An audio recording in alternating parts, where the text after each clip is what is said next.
Dramatic writing is considered the most dangerous form of literature. Why? Because it's incomplete.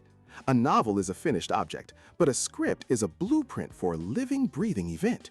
You aren't writing words to be read, you're writing actions to be performed, spaces to be occupied, and silences to be felt. In prose, if two characters argue, we can read their internal thoughts. On stage, that conflict must be visible. We have to see the distance they keep, the way they refuse to make eye contact. This is the core logic of drama, and its most powerful tool is proxemics, the physical space between characters. Are they close enough to whisper a secret, or are they at a cold, professional distance? That space becomes a physical metaphor for their relationship. An angry character might invade another's personal space. A frightened one retreats to the furthest corner. This is why characters should never just sit still for an entire scene. Drama is doing.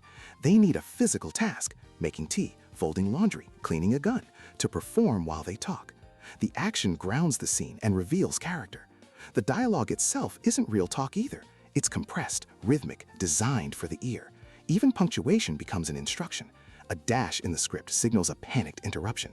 An ellipsis shows a thought trailing off, a moment of doubt. But what powers the engine of a scene? Three simple things. An objective, what a character wants right now. An obstacle, what's stopping them. And stakes, what happens if they fail. If there's no obstacle, there's no conflict. If there are no stakes, the audience simply doesn't care. The playwright crafts this fragile blueprint of space, desire, and danger, and then must trust others to bring it to life.